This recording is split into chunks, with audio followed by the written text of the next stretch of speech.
Okay, so yesterday you guys had the final U-Try assignment, and it was to input two integers, find the average, make sure your answer displays the decimals part of the answer. So I did see a couple people cheat on this. They didn't input in two integers, they inputted two doubles. So the goal was to input two integers, not two doubles. And then to calculate the decimal, you have to make sure you're doing that thing with the 1 times 0. A couple people messed up the parentheses, but I think we worked that out after we went over the U-Try. So the resulting answer for the U-Try should look something like this. You have the 1.0 times num1 plus num2 divided by 2.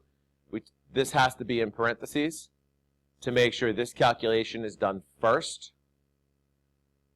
You have to multiply by 1.0 in front, so that way it changes it to a double before it divides it. If you did it after, it would not do it before it divides it. It's fine to use 2.0. That'll work as well. I like the 1.0 because as we get into the next lesson after this, the casting, it'll be in the same spot as the 1.0.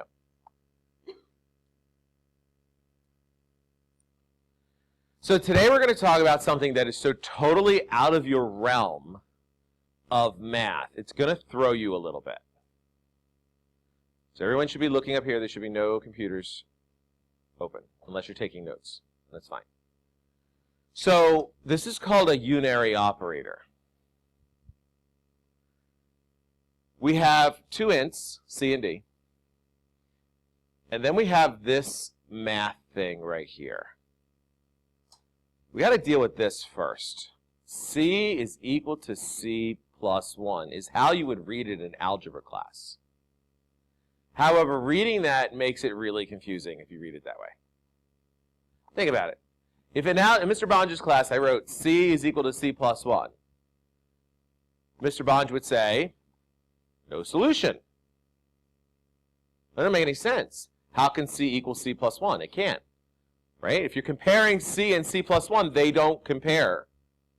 In fact, a greater than symbol might be appropriate. Or actually less than if we read it from left to right. So C would be less than C plus 1. But that's not what it means. In computer science, this symbol right here is not an equal sign. And I know a lot of times we say equals because it looks like an equals. But it would be in your best interest if you could change your vocabulary, and every time in computer science when you see that symbol, you substitute the word assigned, or is assigned. Because now the statement will make a little bit more sense. C is assigned the value of C plus 1. Now that's okay. In other words, we're telling you in the mailbox there's a number. Mailbox C, there's a number. Go into the mailbox. Take the number that you find in there, add 1 to it, and leave it in the mailbox. So if there's a 5 in the mailbox, we'll look at the mailbox, we'll see the 5. We'll add 1 to the 5, and then we'll leave it in the mailbox. We're assigning it to the C. It's not algebra. This is not an algebra equation. Another reason why this would be not an algebra equation is the fact that you can't switch it and write it the other way. You can't write C plus 1 equals C. Java will throw up all over the screen. Because it's an assignment. Does it make any sense to say C plus 1 is assigned the value of C? That sentence makes no sense.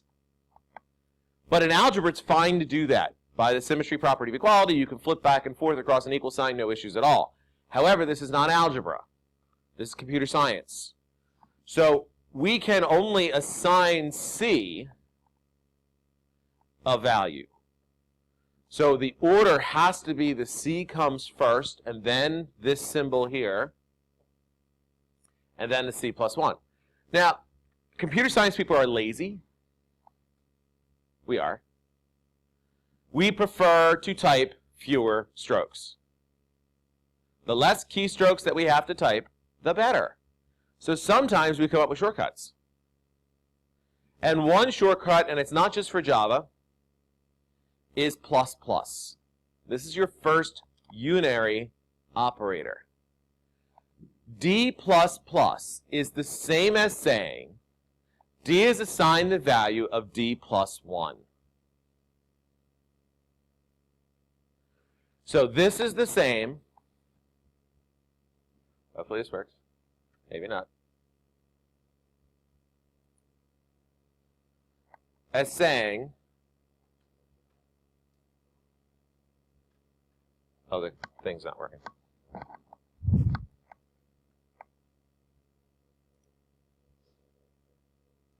So we get D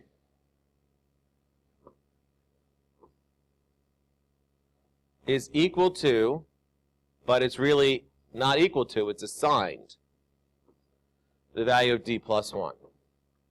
That's what this statement is actually saying. So whenever you see that symbol, D plus plus, that's what it's saying. In fact, we could also do this.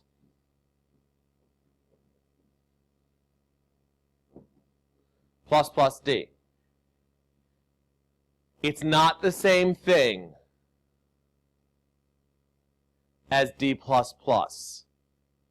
There is a slight behavior difference. But for right this second, just doing D plus plus by itself or plus plus D by itself, they will have the same effect. If we combine it with something else, it will have a different effect.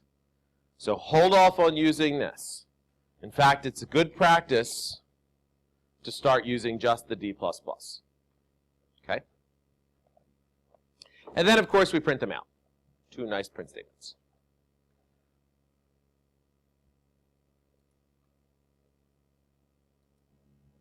So these are the comparative unary operators. We have x plus plus, which we just talked about, which is x is assigned the value of x plus 1. We have x minus minus, which is x is assigned the value of x minus 1. And then we have this really kind of crazy one.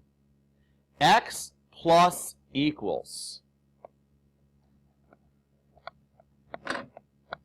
That is, x is assigned the value of x plus 3. We have x minus equals, that behaves the same way as x plus equals, only with a minus sign. We have x times equals and x divided by equals. Wow, really, really weird. But as you start getting used to using them, it won't be so weird.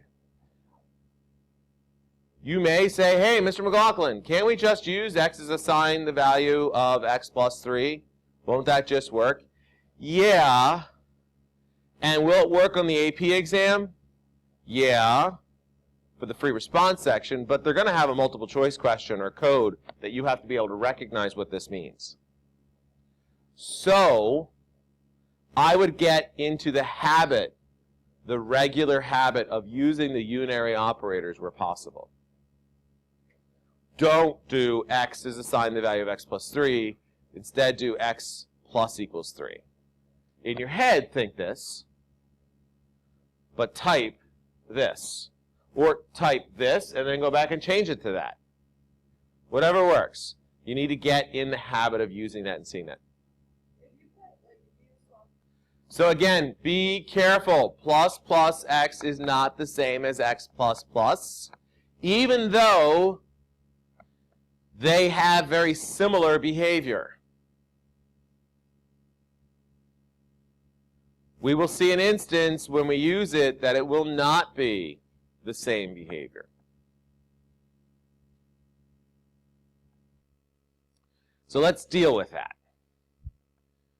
This is what is actually happening with those two statements. I want you to read this very carefully.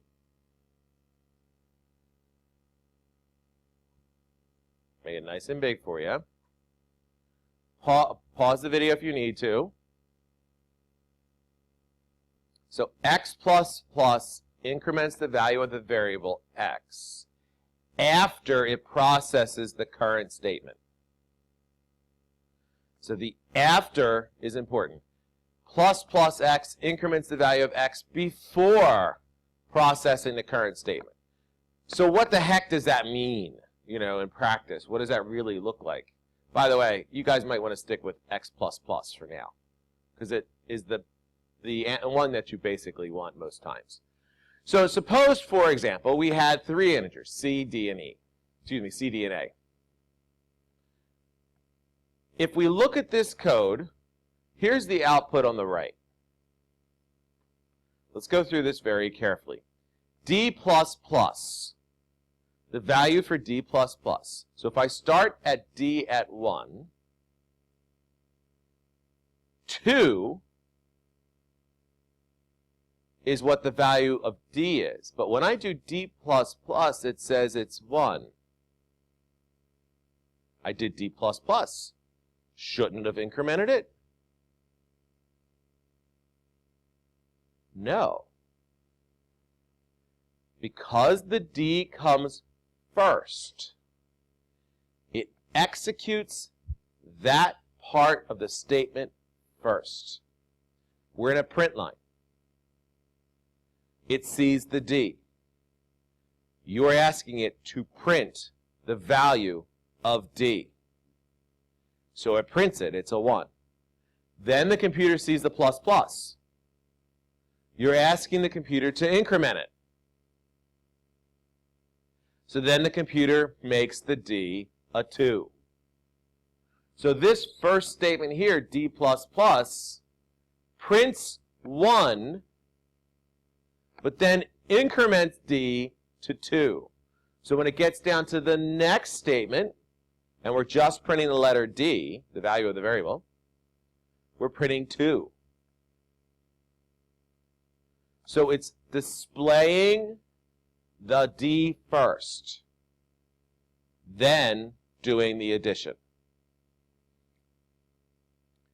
Let's look at this one.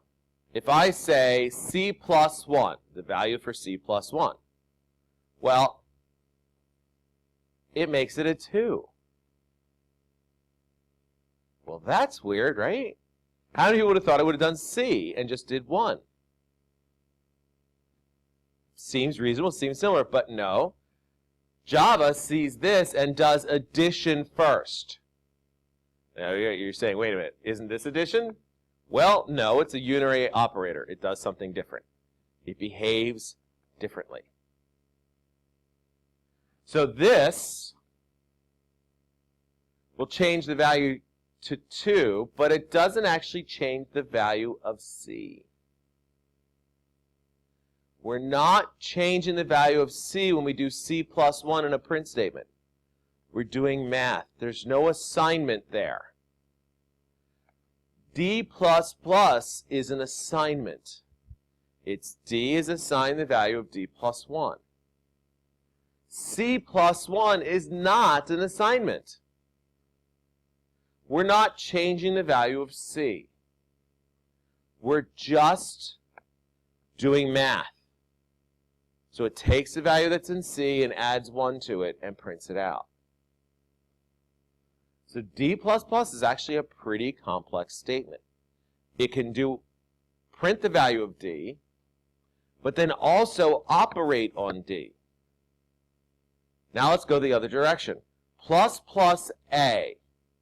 Well, if a starts at the value of 1, it prints 2. Because it's doing the addition first. It's incrementing a first. Then prints the value that's stored in a. So the value stored in a after this statement is still 2. So it increments it first. So pause the video, absorb some of this, think about it. If you have a question, send me an email. We can talk about it a little bit more. But plus plus means x is equal to, assigned the value of x plus 1, no matter where it occurs. So if it occurs at the end, that's when you do the addition. If it occurs in the beginning, that's when you do the addition. The value of the variable will be printed out or assigned to something else in the order in which it comes. So if I say W is equal to D plus plus, W will take on the value that's in D, and then D will increment itself. If I say W is equal to plus plus D, D will increment itself, and then that value will be stored in W. The order's going to matter. So you really have to be careful and make sure you know what you want when you're using the unary operator in combination with other things. So this brings us to the exit ticket, which you should work on. Some of you have already submitted it. Please do not do that in the future. Wait until we're done the lesson. Once you have completed the exit ticket, you should do the practice calculations. So in this worksheet, you're going to have 2 steps. You can just paste in the lines of code, in this case, because it's not a full program. You don't need to give me everything. You're really just doing a single line of calculation for each one. That will be fine. If you're just in the habit of doing the .java file and upload the .java file, you can do that as well. Either way is fine. I need to see the code, though. I absolutely have to be able to see the code. The only time I really insist on the .java file in the future is when there's multiple lines of code that you have to put in, because the spacing in Blackboard gets really messed up. And it becomes very difficult to trace what's going on. So like in the Mad Libs program, some of you pasted your code into the written submission box, which is fine, because you also gave me the Java file.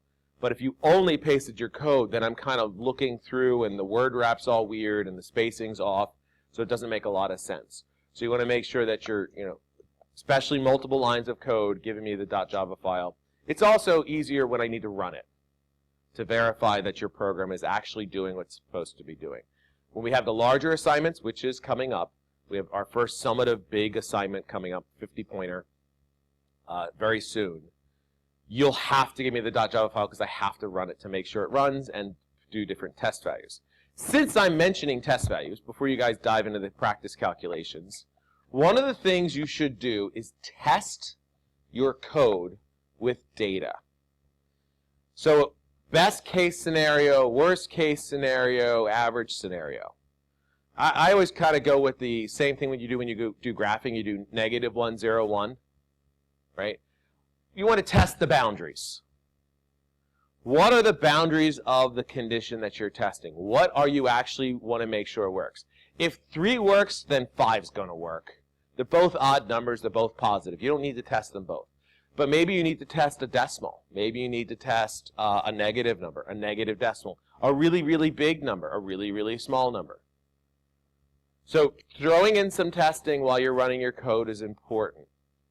Later on, maybe we'll talk about how to get your code to self-test. There are ways of doing that. Okay, so you have 2 practice assignments. One is the input the radius of a circle and print the circumference and area. The answer should be a decimal value. Allow the person to input the radius as a double. Okay? And the same thing, and it'll print the circumference and area easily as a double at that point. Ask the user to enter the price of an item and then tell how much money they would get back from $20. It's okay to return a negative number. Make sure to try several numbers. And did you find any instances that give you the wrong answer? Okay? That's important.